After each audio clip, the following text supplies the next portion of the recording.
Shalom. Ya, damai di hati. Ya, puji syukur kepada Tuhan Yesus kalau pada saat ini torang masih berjumpa kembali. Dan saat ini sebelum kita membahas terlebih dahulu, torang minta tuntunan kuasa Roh Kudus Tuhan mau tuntun patorang semua melalui doa. Mari kita berdoa. Tuhan Yesus yang adalah firman kehidupan, sekarang ini kami mau belajar firman-Mu. Urapi kami dengan kuat kuasa Roh Kudus Tuhan, agar kami mengerti dan dimampukan melakukan firman Tuhan dalam kehidupan kami setiap hari. Ampuni salah dan dosa kami Tuhan, supaya kami layak menerima berkat firman-Mu pada saat ini. Berfirmanlah, hamba-Mu siap untuk mendengar. Dalam nama Tuhan Yesus, firman yang hidup, berdoalah kami sambil mengucap syukur. Amin. Nah, adikku yang berkati Tuhan, pembacaan yaitu terdapat dalam Matius pasal 27 ayat yang ke-45 sampai ayat yang ke-56 dengan judul Yesus mati. Firman Tuhan berbunyi demikian. Mulai dari jam 12 kegelapan meliputi seluruh daerah itu sampai jam 3. Kira-kira jam 3 serulah Yesus dengan suara nyaring. Eli, Eli, lama sabachthani. Artinya, Allahku, Allahku, mengapa engkau meninggalkan aku? Mendengar itu, beberapa orang yang berdiri di situ berkata, ia memanggil Elia. Dan segeralah datang seorang dari mereka. Ia mengambil bunga karang, mencelupkannya ke anggur asam, lalu mencucukkannya pada sebatang bulu dan memberi Yesus minum. Tetapi orang-orang lain berkata, jangan, baiklah kita lihat apakah Elia datang untuk menyelamatkan dia. Yesus berseru pula dengan suara nyaring, lalu menyerahkan nyawanya. Dan lihatlah, tabir bait suci terbelah dua dari atas sampai ke bawah, dan terjadilah gempa bumi, dan bukit-bukit batu terbelah, dan kuburan-kuburan terbuka, dan banyak orang kudus yang meninggal bangkit. Dan sesudah kebangkitan Yesus, mereka pun keluar dari kubur lalu masuk ke kota kudus dan menampakkan diri kepada banyak orang. Kepala pasukan dan prajurit-prajuritnya yang menjaga Yesus menjadi sangat takut ketika mereka melihat gempa bumi dan apa yang telah terjadi.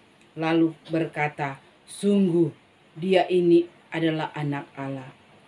Dan ada di situ banyak perempuan yang melihat dari jauh, yaitu perempuan-perempuan yang mengikuti Yesus dari Galilea untuk melayani dia. Di antara mereka terdapat Maria Magdalena dan Maria ibu Yakobus dan Yusuf dan ibu anak-anak Zebedeus. Demikianlah pembacaan firman Tuhan yang sudah kita baca, yang terdapat dalam Matius 27 ayat 45 sampai dengan ayat yang ke-56. Nah, adikku yang berkati Tuhan, dari jam 12 sampai jam 3 gelap gulita menutupi daerah itu. Dan kira-kira jam 3 itu adik-adik, ya, Tuhan Yesus berseru dengan suara yang nyaring. Eli, Eli, lama sabachthani. Berarti adik-adik, Allahku, Allahku, mengapa engkau meninggalkan aku? Ya, Tuhan tahu itu bunyi perkataan Tuhan Yesus pada waktu dia di atas kayu salib. Nah, mengapa sampai Tuhan Yesus seakan-akan menyatakan ia ditinggalkan oleh Allah? Karena apa, adik? Ya, karena Tuhan Yesus berlaku sebagai manusia, dan bukan cuma berlaku, tapi dia sebagai manusia, dia menerima hukuman, menggantikan hukuman bagi dosa manusia. Jadi seakan-akan Allah meninggalkan dia. Nyanyian ratapan ini juga dapat kita baca dalam Mazmur. Jadi sudah ada nubuatan-nubuatan sebelum digenapi oleh Tuhan Yesus. Mazmur 22 ayat 2 mengatakan, Allahku, Allahku, mengapa engkau meninggalkan aku? Ya, adik-adik, semua sudah dinubuatkan dan penggenapannya sudah Yesus laksanakan. Tuhan Yesus laksanakan di atas kayu salib. Jadi dia merasa dia Tuhan, dan sebagai manusia dia juga merasa bahwa Allah telah meninggalkan dia.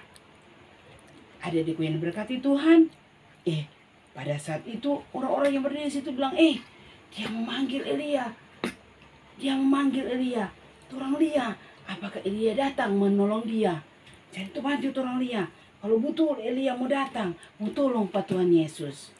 Nah, anakku yang diberkati Tuhan kita Yesus Kristus, pada waktu itu juga bersegera datang seseorang. Dia ambil bunga karang, dia celupkan di anggur asam, pun dia cucukkan. Dia cucukkan pada sebatang bulu dan memberi Tuhan Yesus minum. Nah, adik-adikku yang berkati Tuhan, ya, orang bilang, jangan, baiklah, kita lihat apakah Elia datang mau tolong pada dia, Pak Tuhan Yesus. Iya, adik-adik yang berkati Tuhan. Lalu pada saat itu Tuhan Yesus berseru dengan suara nyaring dan menyerahkan nyawanya. Dan lihatlah adik-adik, bukan main, tabir Allah terbelah dua dari atas sampai di bawah. Ya, terjadi gempa bumi dan bukit-bukit batu terbelah. Adik-adikku yang diberkati Tuhan, mengapa sampai tabir atau rambil atau tirai Allah terbelah? Nah, di sini menandakan waktu pelajaran lalu Musa membuat bait Allah, ada pelataran, baru ruang kudus dan ruang maha kudus. Jadi yang ruang maha kudus hanya boleh masuk imam besar. Dan imam besar itu hanya masuk 1 kali dalam 1 tahun. Jadi yang cuma boleh masuk di ruang maha kudus yaitu imam besar. Jadi adik-adik, itu tirai itu antara ruang kudus dan ruang maha kudus terbelah dua dari atas sampai di bawah. Iya, dia terbelah dua. Apa maksudnya? Di sini maksudnya itu tanda tidak ada lagi yang menghalangi antara ruang kudus dan ruang maha kudus. Jadi kita yang berdosa boleh langsung orang bertemu dengan Tuhan. Nyanda ada lagi perantara. Karena pada waktu perjanjian lama kita hamba-hamba atau torang mesti baku pada imam dulu, mesti menyatakan torang berkesalahan, baru imam berdoa dalam ruang maha kudus. Tapi kalau sekarang pada waktu Tuhan Yesus mati, tabir terbelah dua. Artinya tidak ada penghalang lagi atau batasan lagi untuk kita datang kepada Tuhan Yesus. Ya, ayat yang ke-51 berkata, dan lihatlah, tabir bait suci terbelah dua dari atas sampai ke bawah, dan terjadilah gempa bumi dan bukit-bukit batu terbelah. Bukan main adik-adik. Tanda kematian Tuhan Yesus disertai dengan peristiwa alam yang menandakan betapa luar biasanya Tuhan Yesus. Sedangkan mati saja ada tanda. Ya, adik-adik yang berkati Tuhan kita Yesus Kristus. Dan di situ pada ayat yang ke-53, dan sesudah kebangkitan Yesus mereka pun keluar dari kubur lalu masuk ke kota kudus dan mereka menampakkan diri kepada banyak orang.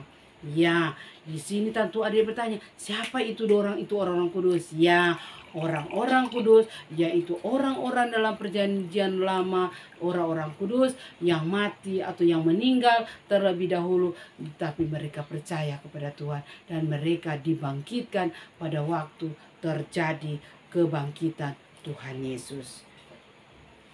Adik-adikku yang berkati Tuhan, kepala pasukan dan prajurit-prajurit yang menjaga Yesus menjadi sangat takut. Aduh, memang betul dia ini anak Allah. Jadi pertanyaan Pak orang, mengapa sampai jam 3? Karena kalau di perjanjian lama itu jam 3 itu imam-imam besar sedang menyerahkan korban petang, dan Yesus menyerahkan nyawanya jam 3 tepat. Dia berseru, dia menyerahkan nyawanya, dan itulah tanda kematiannya, bahwa dia menyerahkan tubuhnya sebagai domba Paskah, seperti yang dilaksanakan oleh imam-imam menyerahkan domba petang. Adik-adikku yang diberkati Tuhan, dari pembahasan tentang Yesus mati, ya, di sini orang belajar Tuhan Yesus mengalami kematian secara jasmani, yaitu dalam kata-kata Tuhan Yesus di kayu salib, dia mati secara jasmani. Ya Bapa, ke dalam tanganmu kuserahkan nyawaku. Dan Tuhan Yesus juga mengalami kematian rohani, yaitu sama dengan Ciban tadi, dia rasa Tuhan Allah meninggalkan dia dan dia merasa terpisah dari Allah. Itu adalah kematian rohani, dan Tuhan Yesus mengalami kematian memikul hukuman kekal. Kalau orang yang besar-besar, anak besar, pasti orang tahu pengakuan iman rasuli. Tuhan turun ke kerajaan maut, tetapi hanya tubuh, karena rohnya naik kepada Allah. Jadi orang belajar di sini kematian dari Tuhan Yesus, ada mati secara jasmani, ada mati secara rohani terpisah dari Allah, dan memikul hukuman kekal. Adik-adikku yang berkati Tuhan kita Yesus Kristus, karena Tuhan Yesus kasih yang ada ganti patorang, ya dia mewakili patorang di atas kayu salib, dipikul oleh Tuhan Yesus.